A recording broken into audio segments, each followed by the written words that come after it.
Why the monkeypox outbreak is mostly affecting men who have sex with men.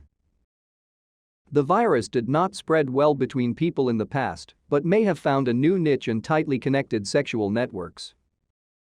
Ever since monkeypox started sickening thousands of people worldwide this spring, two big questions have loomed. Why is a virus that has never managed to spread beyond a few cases outside Africa suddenly causing such a big global outbreak? And why are the overwhelming majority of those affected men who have sex with men, MSM? The long history of work on sexually transmitted infections and early studies of the current outbreak suggest the answers may be linked. The virus may have made its way into highly interconnected sexual networks within the MSM community, where it can spread in ways that it cannot in the general population. An epidemiological modeling study published as a preprint last week by researchers at the London School of Hygiene and Tropical Medicine, LSHTM, supports that idea. It suggests the outbreak will keep growing rapidly if the spread isn't curtailed. It also has implications for how to protect those most at risk and limit spread, while suggesting the risk for the wider population remains low. But there are still many uncertainties, and communication is fraught because of the risk of stigmatizing MSM and because communicating frankly about sexual behavior is hard. I think we have to talk more about sex, says Yale School of Public Health epidemiologist and former HIV activist Greg Gonsalves. Everybody has been very clear about stigma and saying it over and over again. The point is that you still have to address the risk of infection in our community. Since early May, more than 2,000 monkeypox cases have been reported in more than 30 countries where the virus is not normally seen. Outbreaks are more common in at least a dozen countries in West and Central Africa, where the virus has animal reservoirs. More than 60 cases and 1 death have been confirmed there this year. The vast majority of cases in the current outbreak have been in MSM. Researchers at the UK Health Security Agency, UKSA, for example, asked patients to fill out questionnaires. Of 152 who did, 151 said they were MSM. The team wrote in a technical briefing published on 10 June. The remaining patient refused to answer. Other countries have seen similar patterns. That could be a skewed picture, of course. MSM have a better relationship with medical practitioners than heterosexual men, says Lilith Whittles, an infectious disease modeler at Imperial College London, which could mean they are more likely to report monkeypox symptoms and get tested for the virus. I don't know that we're necessarily looking enough in heterosexual social networks to make the conclusion that this is not a broader problem, says Baguma Tatanji, a virologist at Emory University who works at a sexual health clinic. But most researchers say such ascertainment bias is unlikely to explain the striking pattern. Although some monkeypox patients have mild infections that may be missed or misdiagnosed, others have very characteristic rashes and agonizing pains that require hospitalization for pain treatment. If many people outside the MSM community had monkeypox, more would have shown up in the statistics by now. Ashley Tuite, an infectious disease epidemiologist at University of Toronto, says she understands the hesitation to focus on MSM, given the risk of stigma that could worsen discrimination and cause those who are affected to delay seeking care. But based on the data that we have, and based on the contact tracing that's been done, it's very clear that this is an MSM-focused outbreak at this point, she says. Anyone can get monkeypox, but we're seeing disease activity primarily among MSM, confirms Demeter Daskalakis, an HIV prevention specialist at the U.S. Centers for Disease Control and Prevention. Sexual encounters clearly play a role in transmission. Of the 152 people in the UKSA dataset, 82 were invited for additional interviews focusing on their sexual health. Among the 45 who participated, 44% reported more than 10 sexual partners in the previous 3 months, and 44% reported group sex during the incubation period. Exactly how the virus is passed on is less clear. Researchers have found viral DNA and even infectious virus in the semen of some patients, but they aren't sure that is important for transmission. Skin-to-skin contact may be enough. Other sexually transmitted infections, including herpes and scabies, also primarily spread this way.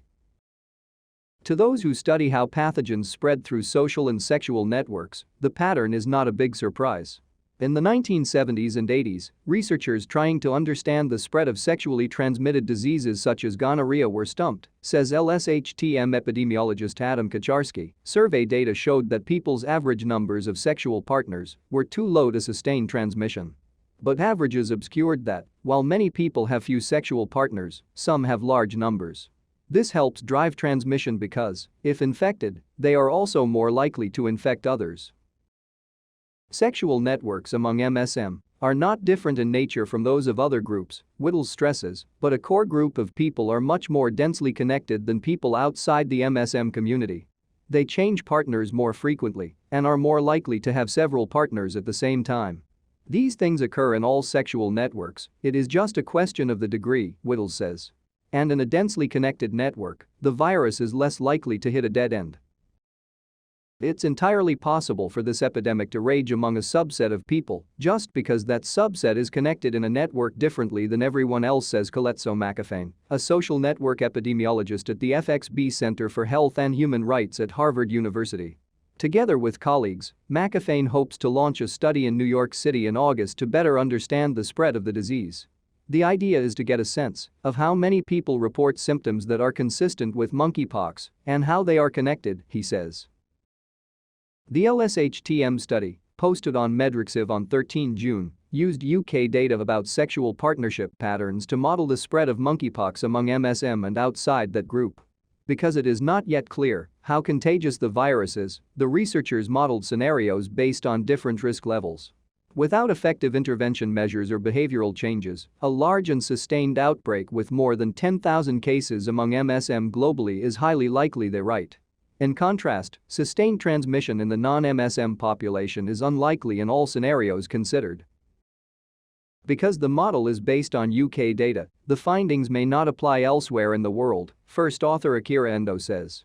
And other factors may have made the outbreak worse. Monkeypox may have mutated in ways that allow it to transmit more easily, and the share of the population who have had the smallpox vaccine, which also offers some protection against monkeypox, is declining because smallpox vaccination was abandoned worldwide starting in the 1970s. But the modeling shows that we do not necessarily need those factors to explain the observed patterns, Endo says. Such conclusions put epidemiologists in a delicate position, and some decline to talk to science for fear of stigmatizing MSM. Endo says he understands that and agrees the findings could easily be misunderstood. Meanwhile, I also understand that there's a risk in the other direction, that the information doesn't reach those who need it most before it's too late, he says. Whittles agrees, calling the findings practical information in terms of where it's spreading. It is a morally neutral thing, she says. Knowledge of what's happening is power, even though that knowledge is imperfect and will change, Daskalakis adds.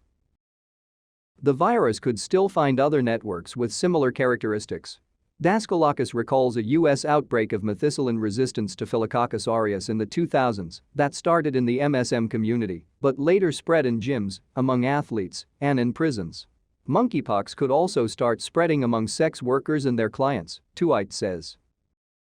How fast the virus will spread in the months ahead depends on control efforts.